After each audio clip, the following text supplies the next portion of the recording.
तो डियर बच्चों, आज के इस वीडियो में मैं आप लोगों को आईयूपीएसी नोमेनक्लेचर के बारे में बताने जा रहा हूँ। आईयूपीएसी नोमेनक्लेचर अभी बोर्ड्स की एग्जाम आने वाले हैं, उसमें बड़ा इंपॉर्टेंट टॉपिक है कि यहाँ से क्वेश्चंस पूछे जाते हैं। बोर्ड्स की एग्जाम में आईयूपीएसी नोमेनक्लेचर से क्वेश्चंस पूछे जाते हैं। आप इसे ध्यान से देखिए, मैं आपको कुछ बेसिक और फंडामेंटल ट्रिक्स बताने जा रहा हूँ। देखिए बच्चों, आईयूपीएसी नोमेनक्लेचर जब आप करने जाते हैं, नोमेनक्लेचर को हम लोग 3 भाग में बांटते हैं बच्चों। कौन कौन सा पार्ट है? सबसे पहला पार्ट होता है जी प्रीफिक्स।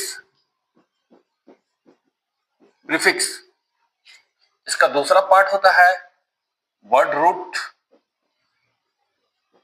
और इसका तीसरा पार्ट होता है बच्चों सफिक्स।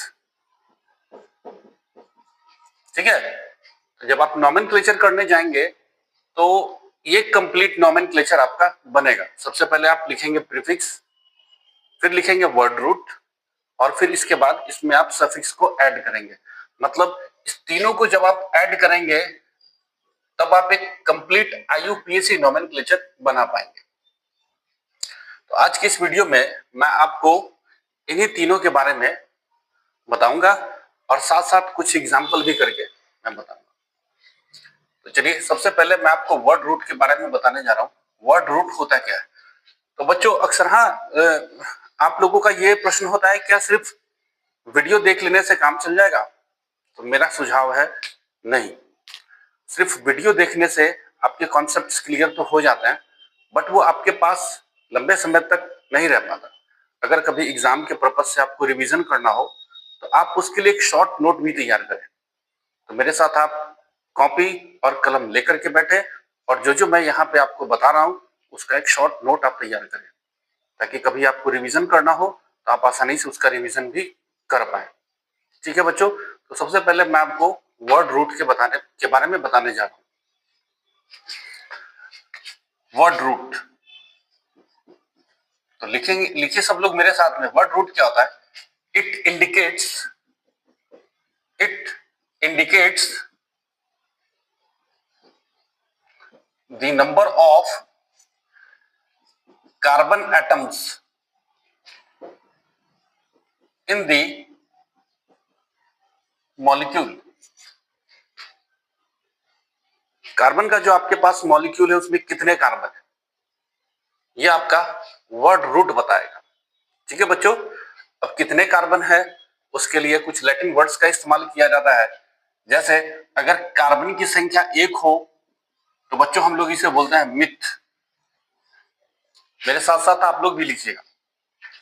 अगर कार्बन की संख्या 2 हो तो इसे हम लोग बोलते हैं बच्चों इथ। अगर कार्बन की संख्या 3 हो तो हम लोग इसे बोलते हैं प्रोप। कार्बन की संख्या 4 हो तो हम लोग इसे बोलते हैं बच्चों ब्यूट। अगर कार्बन की संख्या 5 हो तो हम लोग इसे बोलते हैं बच्चों पेंट। कार्बन की संख्या 6 तो हेक्स, 7 के लिए हेप्ट, 8 के लिए ऑक्ट, 9 के लिए नॉन, और कार्बन की संख्या 10 हो तो डेक। तो बच्चों 10 कार्बन तक में आपके काम हो जाएंगे।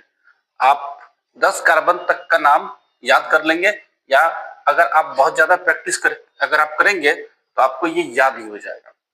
ठीक है जी, तो ये आपका जो कार्बन का नाम है, अलग अलग कार्बन की संख्याओं को लेकर के, यही आपका वर्ड रूट है।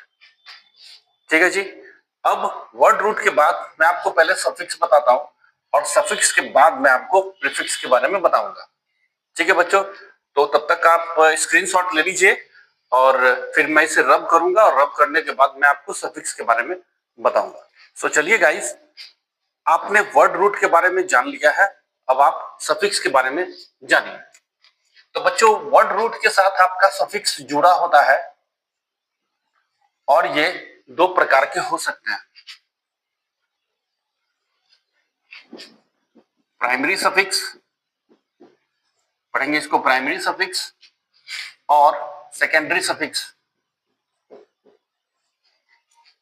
ठीक है जी, सफिक्स आपके 2 प्रकार के होते हैं, प्राइमरी सफिक्स और फिर सेकेंडरी सफिक्स।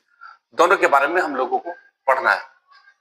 तो बच्चों प्राइमरी सफिक्स मेरे साथ लिखिए सब लोग, यहां मैं लिख रहा हूं प्राइमरी सफिक्स।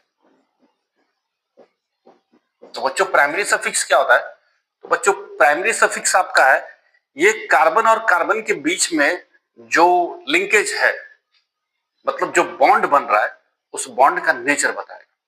ठीक है जी। तो प्राइमरी सफिक्स कार्बन कार्बन के बीच के बॉन्ड्स के नेचर के बारे में बताएगा कि क्या वो सिंगल बॉन्ड है, डबल बॉन्ड है या फिर ट्रिपल बॉन्ड है।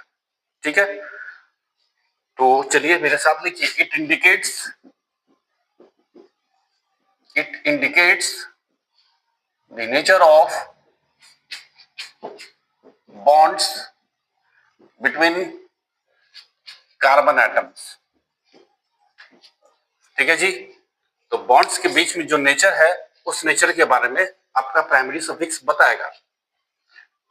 अगर कार्बन कार्बन के बीच में सिंगल बॉन्ड है, ठीक है जी, कार्बन कार्बन के बीच अगर आपका सिंगल बॉन्ड है तब आप प्राइमरी सफिक्स एनी का प्रयोग करेंगे।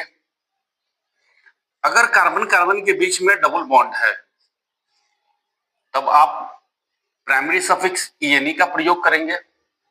और कार्बन के बीच में बच्चों अगर ट्रिपल बॉन्ड है then primary suffix YNE is added to the word root. ठीक है जी, बस ये तीन चीजों को आपको याद रखना है। ठीक है, तो प्राइमरी सफिक्स क्या बता रहा है आपका कि कार्बन एटम्स के बीच में जो लिंकेज है उसकी प्रकृति कैसी है, क्या वो सिंगल बॉन्ड के साथ जुड़ा हुआ है, क्या वो डबल बॉन्ड के साथ या ट्रिपल बॉन्ड के साथ। तो सिंगल बॉन्ड में आप प्राइमरी सफिक्स एनी लगाएंगे, डबल बॉन्ड में आप प्राइमरी सफिक्स ENE लगाएंगे और ट्रिपल बॉन्ड में आप सफिक्स YNE लगाएंगे। ठीक है जी। चलिए अब एक एग्जांपल कर लीजिए तो ज्यादा क्लियर हो जाएगा। देखिए बच्चों, अगर मैं कार्बन लेता हूं, 2 कार्बन, ठीक है जी, और 2 कार्बन के बीच में मैं सिंगल बॉन्ड लगाता हूं। ठीक है, अब आप ये बात हमेशा याद रखिएगा कि जब भी ऑर्गेनिक मॉलिक्यूल्स को आप रिप्रेजेंट करें तो कार्बन टेट्रावैलेंसी होता है, कार्बन अपना 4 बॉन्ड बच्चों बनाएगा ही। ठीक है, तो जरा देखिए, एक बॉन्ड तो इस कार्बन ने इसके साथ बना रखा है, अभी 3 बॉन्ड इसे और बनाने हैं। तो चलिए हम 3 बॉन्ड दिखा देते हैं यहाँ पे हाइड्रोजन के साथ। ठीक है जी, अब इसी तरह ये कार्बन भी अपना 4 बॉन्ड बनाएगा, तो एक बॉन्ड तो इसने इस कार्बन के साथ शेयर कर लिए हैं, इसे 3 बॉन्ड और बनाना है। चलिए मैं बना देता हूं हाइड्रोजन के साथ। ठीक है, अब जरा देखिए बच्चों, इसका नाम अगर मुझे देना हो तो इसका नाम मैं कैसे दूंगा, जरा देखिएगा सब लोग। 2 कार्बन का वर्ड रूट क्या होता है जी? इथ। ठीक है, और प्राइमरी सफिक्स कार्बन कार्बन के बीच का जो लिंकेज है उसका नेचर क्या? Single bond. सिंगल बॉन्ड के लिए आप क्या लगाते हैं बच्चों? AN। ठीक है जी, तो हो गया 2 कार्बन का इथ और सिंगल बॉन्ड के लिए AN। Yes, the name is ethane. ठीक है, चलिए अब एक दूसरा एग्जांपल लेते हैं। कार्बन और कार्बन के बीच बच्चों डबल बॉन्ड लेते हैं। ठीक है, अब इसे भी 4 बॉन्ड बनाना है, इसे भी 4 बॉन्ड बनाना है। तो चलिए देखिए, ये 2 हाइड्रोजन और लेगा, ये 2 हाइड्रोजन और लेगा, तभी तो 4 बॉन्ड पूरे होंगे इस कार्बन के और इस कार्बन के। देखिए 2 बॉन्ड इसके साथ शेयर करेगा 2, और ये 3 और फिर ये 4। इसी तरह ये भी कर लेगा 1 2 और 2 इसके साथ शेयर करेगा 4। तो देखिए बच्चों, 2 कार्बन अभी भी है तो इसके लिए अभी भी वर्ड रूट इथ ही है, इथ। और डबल बॉन्ड के लिए आप बच्चों क्या लिखते हैं? डबल बॉन्ड के लिए ENE लिखते हैं आप, तो लगा दीजिए ENE। तो बच्चों इसका नाम हो गया इथीन। ठीक है, चलिए अब ट्रिपल बॉन्ड। कार्बन कार्बन के बीच में बच्चों हम लोग लगाते हैं ट्रिपल बॉन्ड। अब आप इसका बॉन्ड पूरा कर दीजिए, 3 बॉन्ड इसने बना लिए हैं, एक बॉन्ड हाइड्रोजन के साथ बनाएगा, ये भी वही काम करेगा, तभी तो 4 बॉन्ड पूरे होंगे। अब इसका नाम बच्चों क्या देंगे हम लोग? ध्यान से देखिए, 2 कार्बन के लिए अभी भी इथ, वर्ड रूट इथ ही है, और ट्रिपल बॉन्ड के लिए आप क्या लगाते हैं? YNE। जी हाँ बच्चों, तो इसका नाम हो गया इथाइन। ठीक है, तो बच्चों प्राइमरी सफिक्स इसी प्रकार से आप नेचर देख लेंगे कि भाई सिंगल बॉन्ड है, डबल बॉन्ड है या ट्रिपल बॉन्ड है। ठीक है, तो जैसा बॉन्ड होगा उस तरह से आप ANE, ENE या YNE आप प्राइमरी सफिक्स यूज करेंगे और वर्ड रूट में उसे आप ऐड करेंगे। ठीक है जी, तो बच्चों अब मैं आपको सेकेंडरी सफिक्स के बारे में बताने जा रहा हूं। तो चलिए लिखिए मेरे साथ, सेकेंडरी सफिक्स।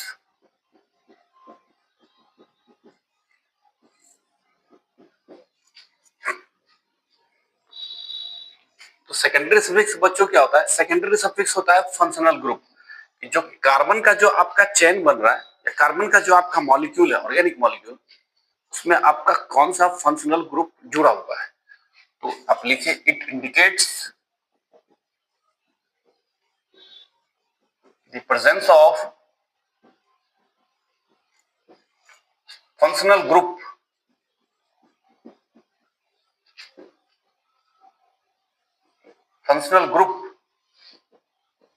in the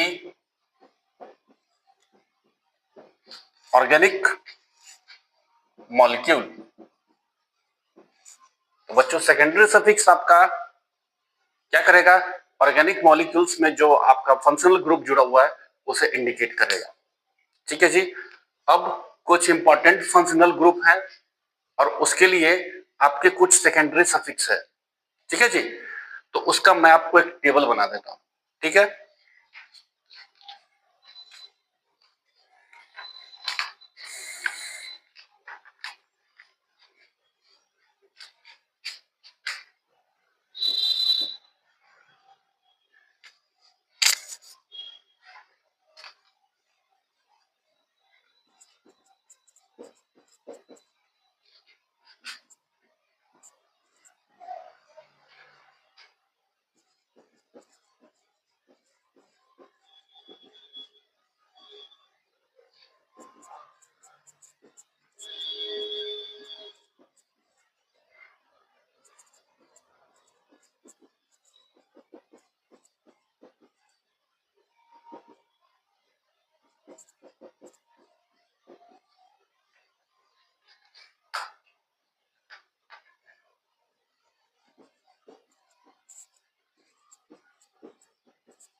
तो बच्चों कुछ फंक्शनल ग्रुप हैं जो सेकेंडरी सफिक्स की तरह प्रयोग में लाए जाते हैं।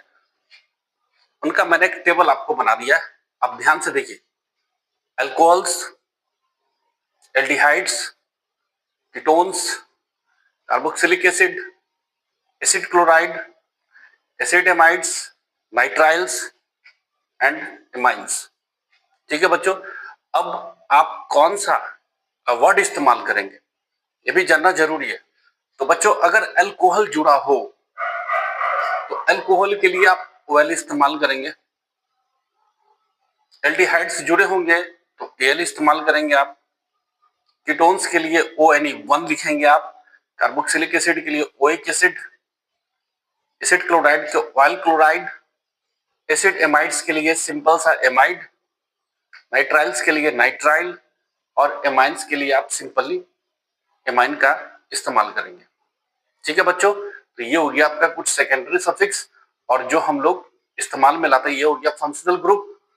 और जो सेकेंडरी सफिक्स जो हम लोग ऐड करते हैं वो ये लिखा हुआ आपका। ठीक है। अब आइए हम लोग कुछ ऑर्गेनिक मॉलिक्यूल्स का नॉमेनक्लेचर करते हैं और देखते हैं कि इसका इस्तेमाल कहाँ कहाँ पे होगा। ठीक है जी। आइए देखिए, चलिए एक एग्जांपल लेते हैं। CH3 CH2 CH2 CH2 और एक लेते हैं जी OH। ठीक है। ये OH हो गया बच्चों अल्कोहल का फंक्शनल ग्रुप, अल्कोहल। ठीक है जी, अल्कोहल। तो चलिए अब आप क्या कीजिएगा, अल्कोहल के लिए आपको बच्चों क्या लिखना है? OL। ठीक है, याद रखना है अल्कोहल के लिए आपको क्या लिखना है, OL। ठीक है, अब इसके लिए आप नाम लिखिए सबसे पहले। तो सबसे पहले इसका नाम बच्चों क्या हो जाएगा, आप देख लीजिए कार्बन की संख्या कितनी है, 1 2 3 4। मैं यहां लिखता हूं, इसके लिए बच्चों वर्ड रूट 4 कार्बन के लिए हम लोग लिखते हैं ब्यूट। ठीक है जी।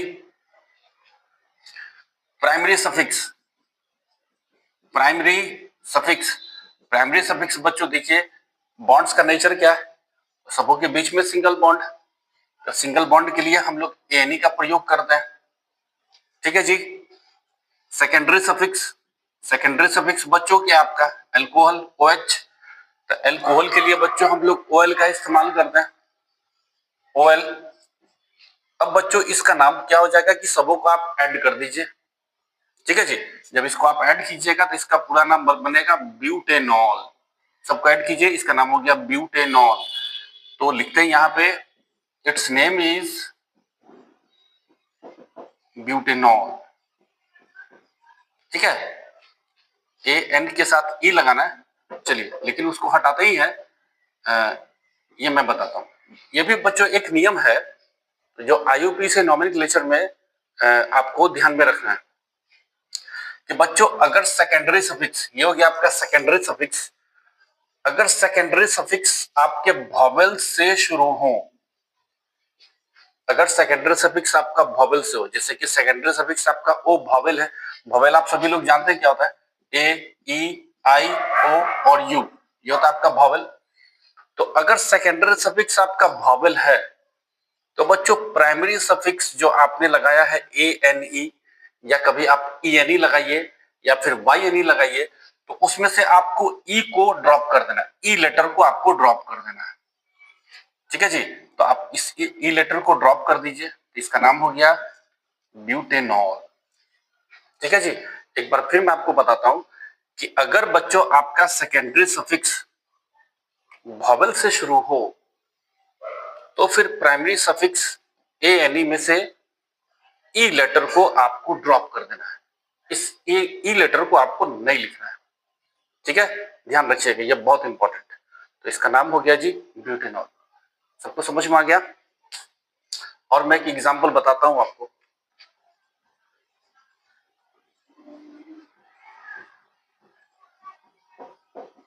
चलिए बच्चों, एक एग्जांपल लेते हैं, COOH, इसको हम लोग बोलते हैं कार्बोक्सिलिक एसिड।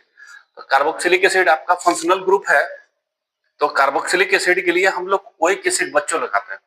ठीक है जी, तो नाम दे दीजिए इसका। सबसे पहले तो आप कार्बन की संख्या को काउंट कर लीजिए, 1 2 3 4 और 5, इस कार्बन को भी बच्चों काउंट करते हैं। तो यहाँ पे 5 कार्बन के लिए बच्चों लिखेंगे वर्ड रूट, 5 कार्बन को बच्चों बोलते हैं पेंट। ठीक है जी। अच्छा, प्राइमरी सफिक्स, प्राइमरी सफिक्स बच्चों क्या बताता है कि बॉन्ड्स का नेचर, तो बॉन्ड्स का नेचर सबों में सिंगल बॉन्ड है, तो ये हो गया जी ANE। सेकेंडरी सफिक्स क्या हो जाएगा बच्चों, COOH के लिए हम लोग बोलते हैं कार्बोक्सिलिक एसिड के लिए ओइक एसिड, तो लिखिए बच्चों ओइक एसिड। अब इसका नाम कैसे लिखेंगे हम लोग, सबों को ऐड करके। ठीक है जी, सबों को ऐड कर दीजिए, pentanoic acid, pent plus ANE plus oic acid, तो पेंटेनोइक एसिड लिखिए, इट्स नेम इज पेंट, फिर प्राइमरी सफिक्स ANE और फिर सेकेंडरी सफिक्स ओइक एसिड।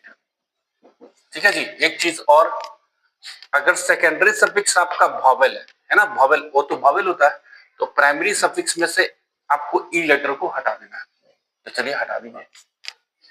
ठीक है जी, एक और एग्जांपल करते हैं, देखिए